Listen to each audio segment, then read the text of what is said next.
The NFL is handing out suspensions for the latest gambling issues around the league. And some of those players not only suspended, they're completely jobless now. And we're going to take a look at the all under 25 team. Is this league getting younger throughout? On today's Peacock and Williamson. NFL analyst Brian Peacock and former NFL scout Matt Williamson bring you expert NFL analysis every day in less than 30 minutes. Get an inside look into the NFL on the field and in the front office.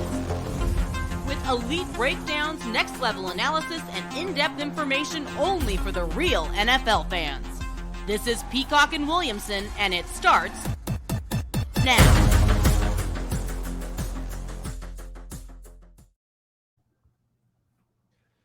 Welcome to the Peacock and Williamson NFL Show. Brian Peacock alongside Matt Williamson at BD Peacock at Williamson NFL on Twitter. Thanks everybody for making us your first listen on the Locked On Podcast Network, your team every day. We love all the everydayers out there. You should be an everydayer if you are not. Just subscribe up on YouTube and everywhere you get your podcasts.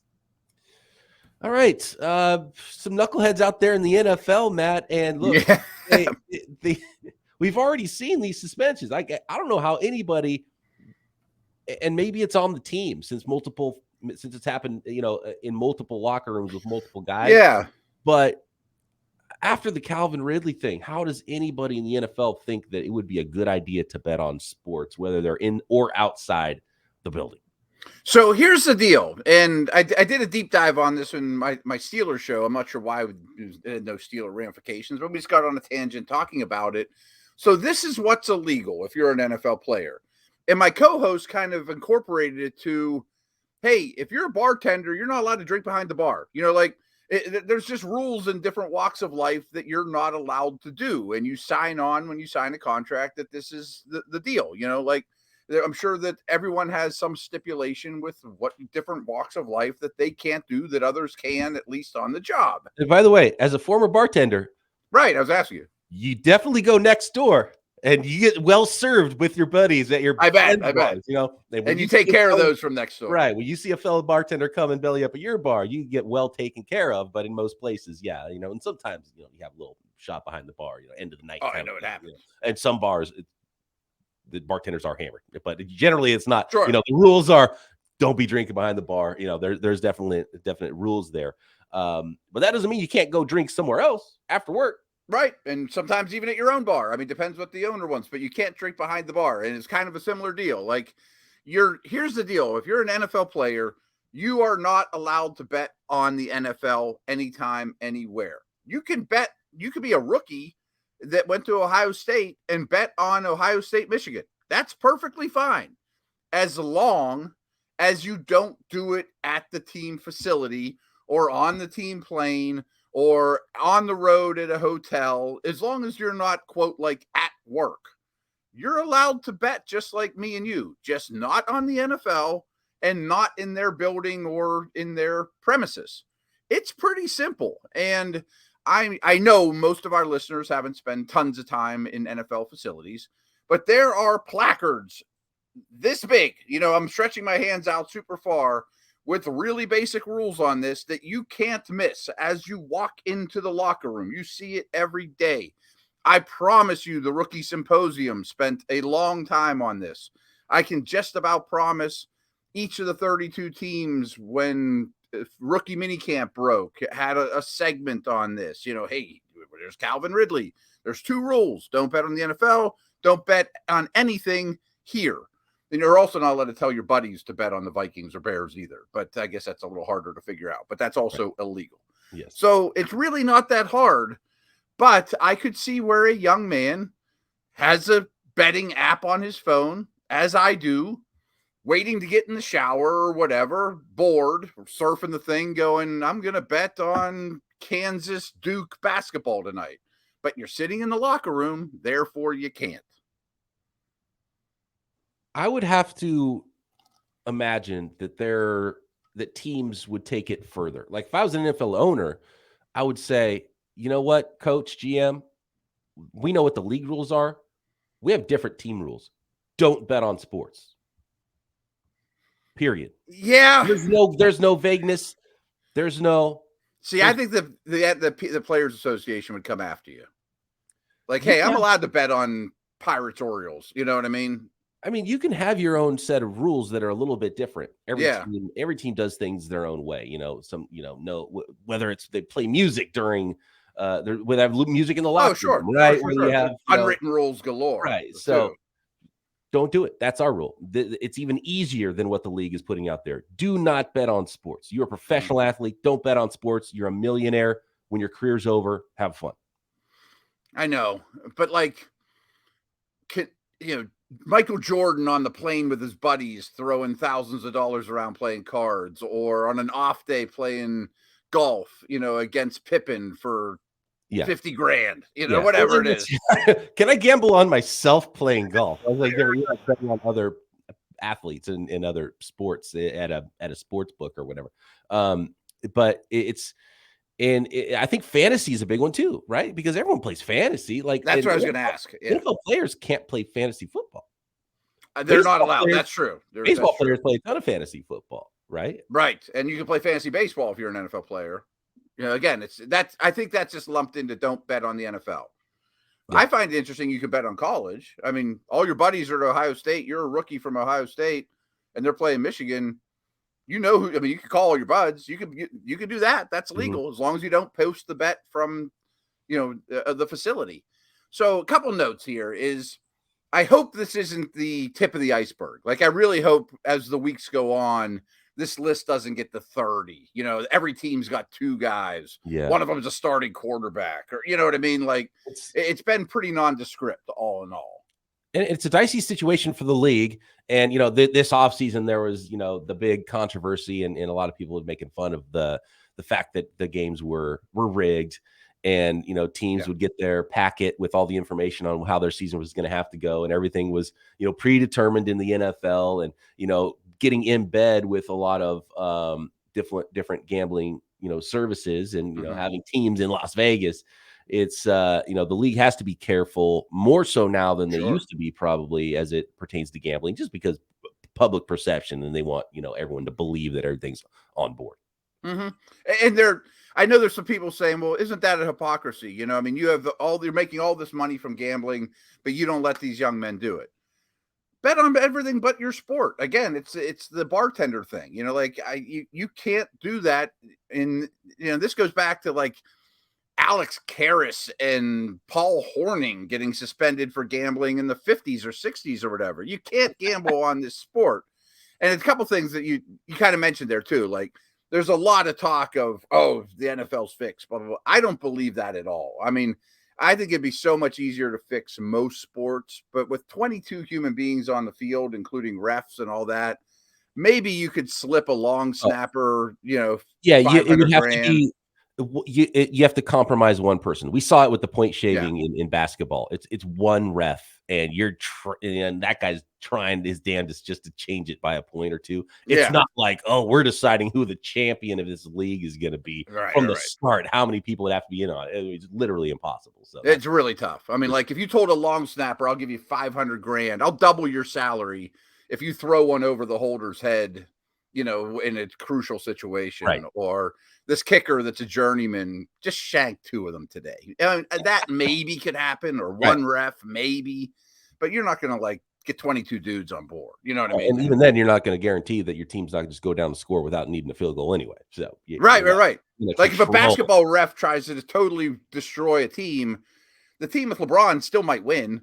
I'm still way better. I'm still putting the ball in the hoop more than you are. You know what I mean? I don't know.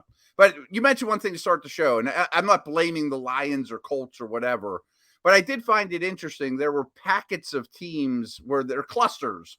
Did maybe they not stress it as much, or is it just a bunch of dudes that decided to do it all at once? I don't know. I just found it interesting that it wasn't 32 different teams. You know what I mean? Well, judging by the results of the teams, I think the teams are probably telling us, well, it wasn't us. These guys knew. So I want to get a little bit more into the details here of what happened with some players, and starting player for the Indianapolis Colts.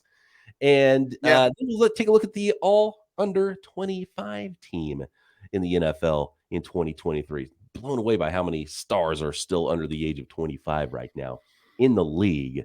Next.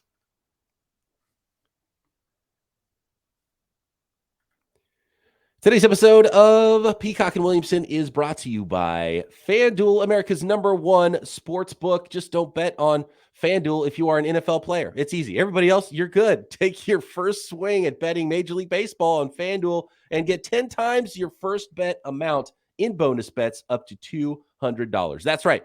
Just bet $20 and you'll land $200 in bonus bets, win or lose. That's $200 that you can spend betting everything from money line to over under to who you think is going to hit the first home run in a game. And of course, Major League Baseball, you can bet on every day all summer long, but you still bet on the NFL, even though it is not NFL season. How about these lines for the NFL MVP this year? Josh Allen, Joe Burrow, Pat Mahomes. They're tied right now, 7-1 as the leaders to win that award this season. You want to go a little deeper odds? Next, Herbert, Hurts, Lamar Jackson, maybe. How about the first non-quarterback? Surprising that someone like Justin Jefferson, 100-1 odds to win MVP. He's got the same odds as guys like Sam Howell, Jimmy G, Sam Darnold. Interesting. Sam Darnold. Yeah, exactly. So don't put your money on Sam Darnold. That's my advice. But maybe Justin Jefferson could give you that payoff this year. Tons of fun ways to bet at FanDuel, all on an app that's safe and secure, super easy to use, and get paid instantly when you win. No better place to bet on NFL, Major League Baseball than FanDuel. Sign up today, FanDuel.com/lockedon to get up to $200 in bonus bets. That's FanDuel.com/lockedon. FanDuel, official partner of Major League Baseball. BP, we're going to talk about Justin Jefferson here in a minute, but he's probably the first pick in fantasy drafts 9 out of 10 times, and your boy Sam Darnold might not even be active week 1, and they're the same odds. That's crazy. Absolutely. Okay. That is fantastic. I want to get deeper into this right now. Yeah. Okay. You might notice, actually, if you're watching on certain YouTubes and other services, where our show can be found in a lot of places now. So we've got some extra little things happening here and there with our production. So that's why you're seeing new things up on your screen all the time, and big things happening here on the network. Shout out to Ross and Brian behind the scenes doing big things for the network. So really quick with the specifics here of some of the suspensions. And look, again, not to vilify gambling or anything like that. We have gambling sponsors, obviously, here on the podcast. And it's a lot of fun to put a little money down on sports and have a lot of fun. But come on, NFL players, don't bet on your own league. It's obvious. Pete Rose did it in 1988, and he still can't get in the Hall of Fame. He's still right from the entire thing. You know what I mean? Yeah. It's insane. But Colts cornerback Isaiah Rodgers, indefinitely suspended. Indefinitely. They didn't say this is a year. This is like, you might not even get back next year. Colts linebacker. Can I stop you super quick? I think I'm totally guessing, but I don't know this for sure. I think the indefinites bet on the NFL, and the ones that got 6 weeks or whatever just used an app in the wrong building. Yeah, and that's we my saw hunch. Yeah, right. So it's the Calvin Ridley thing for the indefinite suspension. Yeah. And so Rashad Berry from the Colts also indefinitely. I wonder if they're like, we're doing it together, right? And they're hanging out there. Hey, what are you betting on? What are you betting on? You know, how are they going to know, right? How do they know, by the way, that you're betting? I think that's like, yeah. I guess betting on the NFL is a lot easier to figure out than where you're betting, because that would be hard if like you bet on a baseball game and then you walk out to your car and then you bet on the baseball game. Like, how different is that? I know it's not. That one's a little bit more difficult. Real quick, if I was an NFL player, just don't have any of the apps on your phone. So the only way you can bet is at your house or at home on your computer. Right. And then free agent defensive tackle Demetrius Taylor, not currently on a roster, and he will not be on a roster because he is indefinitely suspended. And then Titans offensive tackle Nicholas Petit-Frere, he gets a 6-game suspension. So you're thinking, Matt, that's probably the just on-site variety, but not in a. Yeah, they shouldn't be penalized equally, is my opinion.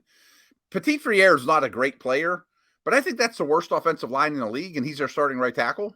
Right. So, I mean, these are a couple of guys. He was at least competing for a starting job. Right. Isaiah Rodgers was a starting player. Yeah. And the Colts, thanks to an update from our guy Jake Arthur, who's the host of Locked On Colts, the Colts have waived Isaiah Rodgers and Rashad Berry from their team following those suspensions. So the team is taking it seriously, and this isn't like the team like, oh yeah, there's something else here. It's like, nope, you guys screwed up. League suspended you. We cut you. See you later.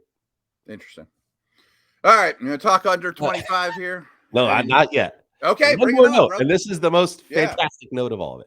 I think of all of them. We do know specifics on Isaiah Rodgers. So, according to sources, among Isaiah Rodgers' wagers was a $1,000 prop bet on the over/under of rushing yards for his team, the Colts running back. Wow. So Did I don't he know if it over was or the under? over or the under. Right. I hope it was at least the over, right? But that always makes me think of Pete Rose too. Like, I'm hoping if he's betting on his team, it's to win. You know what I mean? yeah. Well, then even that, and I when I was younger, I was kind of like, come on, Pete Rose. Like, first of all, I still think Pete Rose. If I'm the commissioner of baseball, Pete Rose, put him in, and Barry Bonds, the first two guys that need to go in the Hall of Fame. Period. Yeah. They're in. But with Pete Rose, it's like, okay, well, what if he's betting on his team? It's like, yeah, but maybe he was stacking his rotation on certain days to win on those days he was betting and then not on the other days. It's like you're hurting your team on other days because you're trying to win this one more. So, yeah. That makes some sense.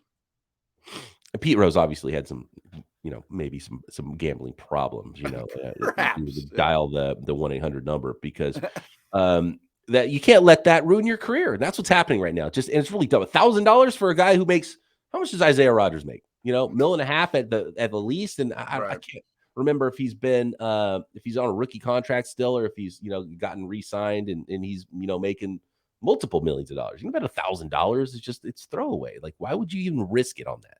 Well, and you mentioned a name I didn't even know, the D tackle that was currently unemployed. Well, you're never going to get employed again. I mean, like, who's going to bring you to a camp if you're not, no one's beating down your door already? Like, I mean, unless you just think your career's over and suspension doesn't matter. Yeah, maybe he was the smartest one of the bunch. He's like, let me use my limited inside knowledge here because I'm not going to get a job anyway. I'm not in this league. Yeah, I have a little bit of insight. Maybe I'll make a few bucks because I'm not for long in this league. Anyway, crazy. So, how about this all under 25? Yeah. Let's get into this a little bit. This is from Nick Shook, NFL.com list of the top players under 25. And my big takeaway is how young the league is and how some verified superstars are still under the age of 25 in the NFL, which is just unbelievable. When I think of where I was at in my life at the age of 25, to be at this point in your career and to even have your stuff together, Matt, at the age of 25 is difficult for a lot of human beings, right? And we got Trevor Lawrence over here, 23 years old, is the next superstar quarterback in the NFL. Yeah, I don't want to spend a ton of time on these because I think they're interesting, but that was my first take. Every time I see these under 25 lists, they're like, look what these several, or all of them, of course, but some in particular, look what they've accomplished in their first 25 years on this planet compared to where I was and all my buddies and everybody on the planet that I know. I mean, so people think football players are just a bunch of meatheads. I mean, sure, there's some of them, and they're just naturally gifted. But to be on this list and when you're 23, 22, 24 is pretty ridiculous, to be honest with you. Quarterback, though, I wanted to spend a second on because everyone thinks of Allen, Mahomes, even Burrow, Herbert. Boy, the league's in great shape for star quarterbacks for a long time to come. That's probably true. Those guys are all in their prime, but none of them are close to this conversation. They're all too old. Jalen Hurts is even too old. So Lawrence is a slam dunk, really, as the only quarterback, in this mix. What if this group of incoming rookies are okay, not great?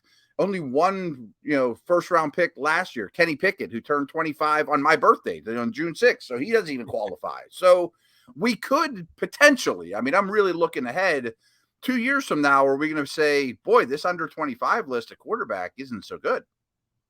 You need that. Yeah. You need those young players to continue to and quarterbacks. It's so stark, the difference between quarterback, especially in running back. Tom Brady just retired at the age of 45. You can keep going for a long time. You don't hit your stride as a quarterback in the NFL until later. But for running backs, it's the opposite. And Jonathan Taylor's on this list at 24. I mean, he's halfway through his career.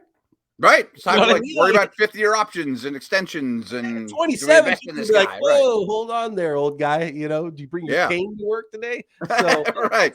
And the league, I think, is definitely getting younger, even though there's certain players, like certain quarterbacks and certain, like, you have the, Cam Jordans of the world that just keep going and playing that Sure. at a pretty high level. But there was always older players in the NFL, and the great ones can play longer. But man, it just feels like the league is getting younger, and younger players are getting better and playing great earlier in their careers than I can remember. I do wonder, side note, and not to contradict you, but with the money people now make in college, will we see over the next decade, 5 years, that players might be a little less reluctant to come into the league at 20, 21? Like Juju was unbelievably young. Trey Lance was unbelievably young. If I can make $1 million at Bama, should I stick that extra year out before I go to the league? Especially for quarterbacks, because it's beneficial to be older as a quarterback coming into the league. You don't a 1 year starter in college has so much more of a difficult time transitioning to the NFL than if you played a couple years. So if you get an NIL deal and it's enough to keep you off the fence, because I know there's a lot of guys that make bad decisions for their career, and some of them I got a 4th round grade, that's enough, I need to go get paid in the NFL. They end up going undrafted. You know what I mean? They should have stuck. But if you get a little bit of money and you're getting paid in the college game, maybe that's enough to keep you in, and you get that extra season that you needed under your belt, or maybe stay all the way through your college career and get a degree just in case that NFL career doesn't work out. So I think because it seems like every year for a long time, a new record for how many players declared for the NFL draft, and half of the guys don't go drafted at all that declare early. Those are bad decisions. They should stay in school, and this gives them an opportunity to stay in school and have a better reason to stay, rather than everyone just jumping to the NFL because they think they're ready and they need to make money. So I wonder if these under 25 lists that pop up every year around this time are going to have fewer and fewer people to pick from, because everybody comes out a year later. Not everybody, but more people do. I still think not. Probably not. I mean, the league's is so appealing. Yeah. Top guys, if you get a 1st round grade, you're coming out and they're more prepared, I think, than they ever were before, and ready to play early in their careers, especially some of the skill positions that used to take a long time, like wide receiver. Great point. All right. And back to this list too. If you're a running back, come out, Yeah. Get paid while you can if you're a running back. Yeah. Absolutely. More on the all under 25 team, and we'll finish up this episode of Peacock and Williamson next. I do want to thank everybody once again for making Peacock and Williamson your first listen every day. Make sure you are subscribed up on YouTube and everywhere you get your podcasts, and check out what else the network has to offer. Your team is covered not only in the NFL, but every sport around the league. And you can find Matt Williamson doing Locked On Dynasty football. Get ready for those dynasty and fantasy drafts. You can find that show every day right here on the Locked On Podcast Network. BP, how about this? I mean, speaking of dynasty, in any dynasty startup right now, these next 2 guys are the first 2 picks. And they're slam dunk easy ones. It's I just talked about betting on Justin Jefferson for league MVP. He's 24 years old still, and he's about to get massive money. He is a bona fide superstar. He's the best wide receiver in the NFL right now, Justin Jefferson, and then Jamar Chase is right behind him. He's 23. He's a year behind draft-wise. He's a year behind development-wise. But just 2 young superstar players. Absolutely. And again, if you're in a dynasty startup, these are the 2 best assets to own right now. Some people prefer Chase, some prefer Jefferson. But what's amazing, and you mentioned this too, is I'm old enough to remember 3rd-year breakout for a wide receiver. That is like dinosaur talk now. I mean, these guys play year-round. There's so many. I mean, like Olave and Garrett Wilson couldn't even sniff this list. I mean, you have to be awesome to be the under 25 receiver. And then looking at the 3rd receiver on this list, they have a flex position here. It's CeeDee Lamb. I would have guessed that CeeDee Lamb's 27 years old. I can't believe he's still. Yeah, that shocked me too. I'm like, he's been around a while now. Good for him. And so, I mean, I would have put money that Garrett Wilson was on this list. Rookie of the year, reigning rookie of the year, wide receiver, Chris Olave. Like they're not even on this list as good as they are. So wide receiver is going to be fine in future under 25 lists. I don't know their ages off the top of my head, but Devontae Smith, Waddle, Amon St. Brown, they don't have a chance. Pretty unbelievable. Looking at the offensive line here for the all under. Skip 20. Tight end real quick. My man Pat Fryermuth needs a little love. Come on, man. You talking about your Steelers guy, Pat in there. Wow, no Kyle Pitts? I would have taken Pitts. I mean, I love Muth as much as the next guy, but I would have taken Pitts. Freiermuth did have a better year last year than Pitts did, but Pitts had a better rookie season than Freiermuth did. So yeah. But tight ends are a tough one. There's no reason Kyle Pitts should have had the year he had last year. Like that was dumbfounding. He's too talented. Things are going to be different for sure. His stock. And look, I might get burned again because I had him on all my teams last year. He's on my team in our Locked On Dynasty League, which hurt me last year. Congratulations again to the champ, Mr. Matt Williamson, year 1 in that league, and rookie of the year. Right, exactly.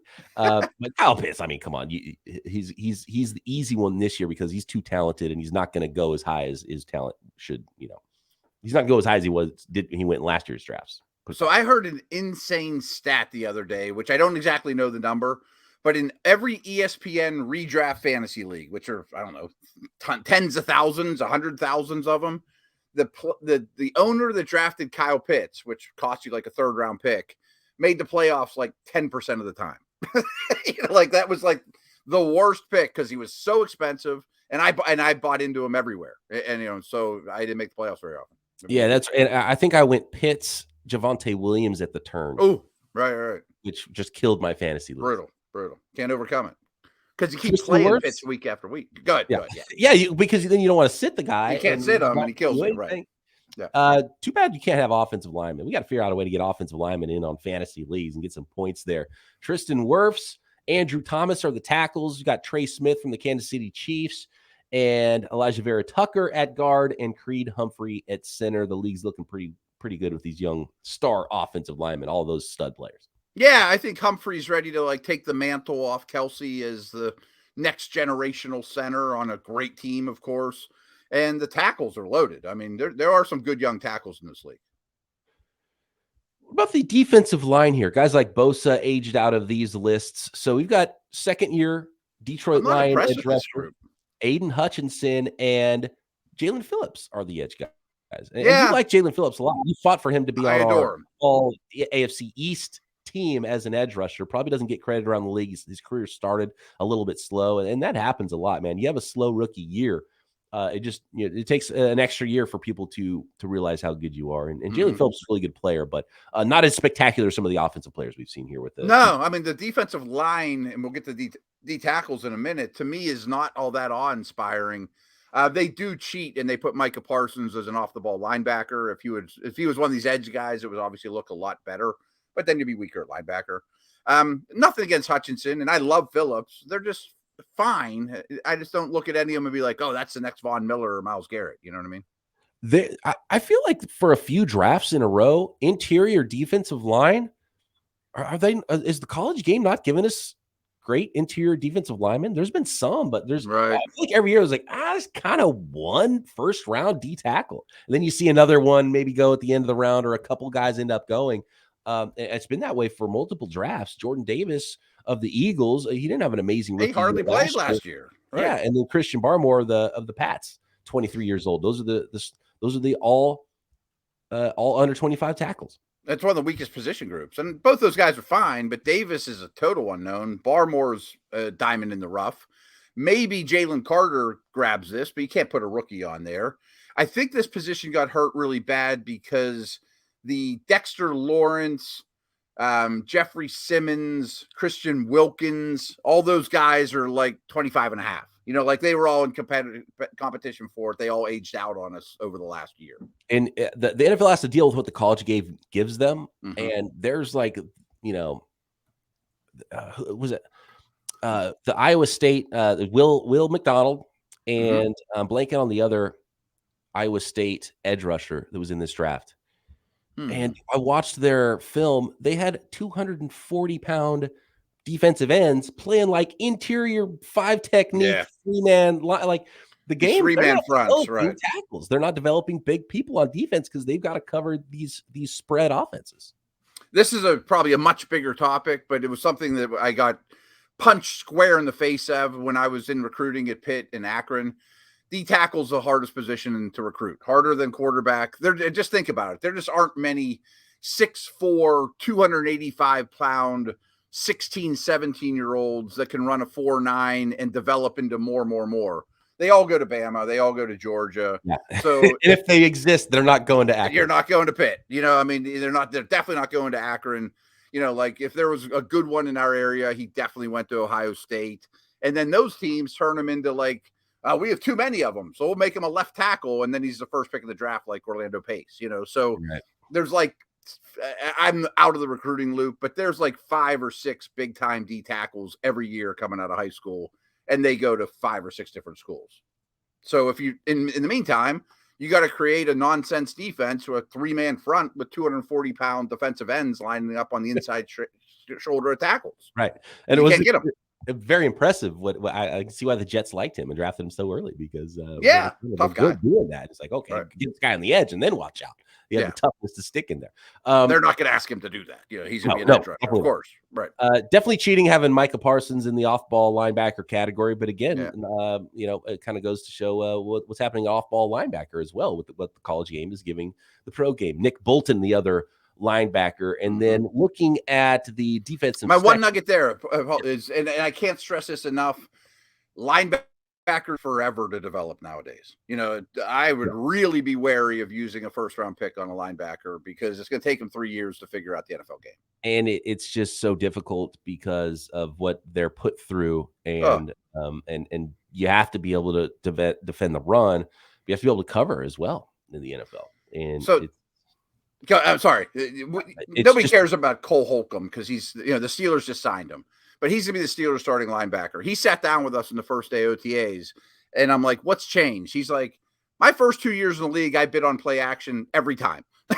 Like Shanahan just manipulated me, and I just bit every time. And he's like, so do all the young linebackers. I'm like, yep, you're 100% right.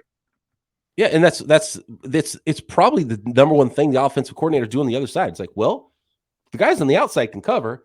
These guys in the middle can't cover. Our athletes coming over the middle of the field are better. So let's target the hell out of them. Make their life extremely difficult. It's all about putting them in conflict. If I can put Tyreek Hill in jet motion, running a 4-2 parallel to the line of scrimmage before the ball's even snapped, and that second-year linebacker's going, oh my God, what do I do now? Should I shift with them? Yeah, I will. And then Shanahan's like, gotcha. You take one step to your left before the ball snapped, and gotcha. Guard comes crashing down on you and blows you away. We talked about the wide receivers, Matt, but how about this group of corners? And really to be honest, you might already be the 2 best corners in the NFL. I think it is. Gardner, coming off his rookie of the year season last year, and then Patrick Surtain the second. I mean, I would draft them 1-2 of corners in the NFL, and it's not a difficult decision. 100%. A really, really strong position. They put Tariq Woolen in as a flex. That poor guy, probably his defensive rookie of the year, 80% of the seasons, but because of Sauce, couldn't do it, So that's an unbelievably talented group. Yes, absolutely. And then Talanoa Hufanga and Kyle Hamilton are the 2 safeties for the All-Under-25 team. I have no qualms with that. It's just Hamilton is a bit of an unknown to me still. I think he's going to be great and showed flashes of it, but after 1 year of really just being a big slot, that's a bit of a projection. Yes, absolutely. And so basically what they're telling us is, well, there was nobody else under the age of 25 that was better than a guy who's a first-round pick. You can project something, but he hasn't shown it yet. No, and it's similar to linebacker, but safeties have to be really good from the head up, and that takes time. Yes, absolutely. Neck up, yeah. Nope. That is NFL.com's All-Under-25 team. Is the league getting younger? It's probably just me getting older, but I do feel like the league it could be it. These young whippersnappers nowadays. Yeah, right. I hate Brady retiring and Drew Brees retiring. Like, there's no more guys left that are older than me in the NFL. It's like, oh man, that whole generation of Rivers and Ben and Brees. I wanted Brady to play forever, man, because that had me feeling young. Now I'm retirement age, man. That's a bummer. That's bound to happen, brother. Thanks everybody for making us your first listen. Matt and I back next time right here, Peacock and Williamson.